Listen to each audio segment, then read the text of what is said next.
Hi, നമസ്കാരം സുഹൃത്തുക്കളെ. ഞാനിന്നിപ്പോൾ video ആയിട്ട് വന്നിരിക്കുന്നതിൻ്റെ കാര്യം എന്താണെന്ന് വെച്ച് കഴിഞ്ഞാൽ, കുറച്ച് ദിവസമായിട്ട് നമ്മുടെ സോഷ്യൽ മീഡിയയിൽ കടന്ന് കളിക്കുന്ന സോഷ്യൽ മീഡിയയിലും ചില ചാനലിലൊക്കെ കടന്ന് കളിക്കുന്ന ഒരു സംഗതിയാണ്. ഒരു പാസ്റ്റർ നമ്മുടെ ദേശീയ പതാകനെ അപമാനിക്കുന്ന ഒരു രീതിയിലുള്ള ചില നാടകങ്ങളോ കോപ്രായങ്ങളൊക്കെ എവിടെ ഒരു സ്റ്റേജ് ഷോയിൽ പങ്കെടുത്തിട്ട് അവിടെ ഇങ്ങനെ കാണിക്കുകയാണ്. പ്രാർത്ഥന കേന്ദ്രമാണ്. അവിടെ സ്റ്റേജിൽ പ്രസംഗിക്കുന്ന സമയത്തും അവിടെ ഡാൻസും പാട്ടുമാണ്. അതിൻ്റെ ഇടയിൽ ഈ പതാക ചവിട്ടി കൂട്ടിയിട്ടും അങ്ങോട്ടും ഇങ്ങോട്ടും എറിഞ്ഞ് കളിക്കുന്ന ഒരു പരിപാടിയുണ്ട്. ഈ ദേശീയ പതാക എന്ന് പറഞ്ഞു കഴിഞ്ഞാൽ അതിനൊരു വിലയും കാര്യമൊക്കെ ഉണ്ട്. കാരണം നമുക്ക് ഇന്ത്യക്ക് ഈ സ്വാതന്ത്ര്യ ഈ പതാക ഗാന്ധിജി വഴിക്ക് ഈ പതാക നമുക്ക് സ്വാതന്ത്ര്യം നേടിത്തന്നൊരു പതാകയാണിത്, ഈ ദേശീയ പതാക. അപ്പോൾ നമ്മളതിനെ നിന്ദിക്കാൻ പാടില്ല. കാരണം പാസ്റ്റർ പ്രാർത്ഥിച്ചോട്ടെ, പാസ്റ്ററിൻ്റെ രീതിയിൽ ആരാധന പ്രകാരം പാസ്റ്റർ പ്രാർത്ഥിച്ചോട്ടെ, കുഴപ്പമൊന്നുമില്ല.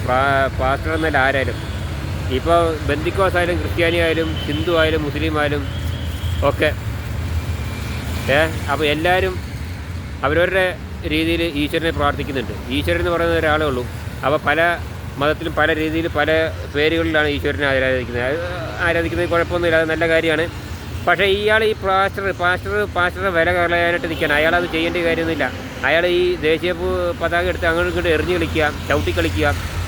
അയാൾ കാണിക്കുന്ന കാരണം നമുക്ക് ഈ വീഡിയോയിൽ ഇപ്പോൾ ഞാനിത് കാണിക്കാൻ വേറൊരു വഴിയില്ലാത്തതുകൊണ്ട് ഞാൻ വീഡിയോ മാത്രമേ ചെയ്യുന്നുള്ളൂ. കാരണം അതിൻ്റെ ഒരു ചെറിയൊരു പതിപ്പ് കാണിക്കുന്നുണ്ട്, എല്ലാവരും കാണിക്കുന്നുണ്ട്. പക്ഷേ അത് കാണിക്കാൻ പറ്റുന്നില്ല. ഞാനിപ്പോൾ പുറത്തൊരു തുറസായ സ്ഥലത്ത് നിന്നിട്ടാണ് ഈ വീഡിയോ ചെയ്യുന്നത്, ഒരു ഒഴിഞ്ഞ സ്ഥലത്ത് നിന്നിട്ടാണ് ഈ വീഡിയോ ചെയ്യുന്നത്. അപ്പം എന്താണെന്ന് വെച്ച് കഴിഞ്ഞാൽ, അങ്ങനെ ഈ നമ്മൾ ഈ ദേശീയ പതാകനെ അപമാനിക്കുന്ന രീതിയിൽ അദ്ദേഹം ചെയ്തിട്ടൊരു പരിപാടിയുണ്ട്. ഇങ്ങനെ ഒരു പാസ്റ്ററാണോ എന്ന് തന്നെ സംശയമാണ്. കാരണം ഇങ്ങനെ ഒന്നും ആരും ചെയ്യാൻ പാടില്ല. ഈ ദേശീയ പതാകനെ അപമാനിക്കുന്ന രീതിയിലുള്ള ഈ ദേശീയ പതാക എന്താണെന്നുള്ള അറിയാമല്ലോ. ആ ദേശീയ പതാകനെ നമ്മൾ ബഹുമാനിക്കുക ചെയ്യേണ്ടത്. കാരണം ദേശീയ പതാക ശരിക്കും നിലത്ത് പോലും തട്ടാൻ പാടില്ല എന്നുള്ളതാണ് നിയമം. എന്നാൽ തന്നെ ആഗസ്റ്റ് 15-നൊക്കെ നമ്മുടെ കൊടി നീർത്തുന്ന സമയത്ത് കണ്ടിട്ടില്ലേ, ദേശീയ പതാക നിലത്ത് തട്ടാണ്ട് ഒരു നിശ്ചിത അകലത്തിൽ പൊന്തിച്ച് വെച്ചിട്ട് അവിടെ കെട്ടിവെക്കും. എന്നിട്ട് നമ്മളാ കറക്റ്റ് പതാക ഉയർത്തേണ്ട സമയമാകുമ്പോഴേക്കിന് ആ പതാക നമ്മൾ നീർത്തുകയാണ് ചെയ്യുന്നത്. അങ്ങനെ ഏറ്റവും മുകളിൽ പോയിട്ട് പതാക നീർന്ന് നിൽക്കും. അപ്പോൾ ആ പതാകയിൽ കെട്ടിവെച്ചിരിക്കുന്ന പൂവ് പുറത്തേക്ക് പോകും. അങ്ങനെയാണ് ഇത് ചെയ്യുന്നത്. സാധാരണ അങ്ങനെ ചെയ്യുന്നത്. ഇയാൾക്കിപ്പോൾ എവിടുന്ന് ഈ പതാക കിട്ടിയെന്നുള്ള ഒരു പിടിയില്ല. നീ എവിടുന്ന് കിട്ടിക്കഴിഞ്ഞാൽ പതാക നമ്മൾ അങ്ങനെ കളിയാക്കാൻ പാടില്ല. ഇങ്ങനെയൊക്കെ എന്തൊരു പാസ്റ്ററാണ്. ഇങ്ങനെയാണ് പാസ്റ്റർമാർ ചെയ്യുന്നത്. പാസ്റ്റർമാർ എത്ര നല്ല ആൾക്കാരുണ്ട് പാസ്റ്റർമാർ. ഞാൻ മോശം ബന്ദിക്കോസുകാരെ ആക്ഷേപിക്കുകയല്ല. ബന്ദിക്കോസായാലും ഞാൻ പറഞ്ഞല്ലോ, ഏത് മതത്തിലായാലും അവനവന് ഈശ്വരൻ എന്ന് പറയുന്ന ഒരാളേ ഉള്ളൂ. ആ ഈശ്വരനെ പല രീതിയിൽ ആരാധിക്കുന്ന ആൾക്കാരുണ്ട്. അത് ആരാധിച്ചത് അത് കുഴപ്പമൊന്നുമില്ല.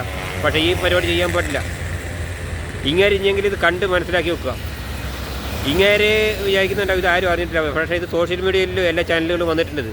ഇങ്ങേര് ചിലപ്പോൾ ഈ ലോകത്തൊന്നും അല്ലാന്ന് തോന്നും. ഇനിയെങ്കിലും അയാൾ ആ കളി നിർത്തി വെച്ചുകൊണ്ട് മര്യാദയ്ക്ക് പ്രാർത്ഥിക്കാനുള്ള പരിപാടി പ്രാർത്ഥിച്ച് ഇതൊന്നും ഈശ്വരന് ഇഷ്ടപ്പെടുന്ന ഒരു കാര്യമില്ലത്, ദേശീയ പതാകനെ അപമാനിക്കുന്നതൊന്നും.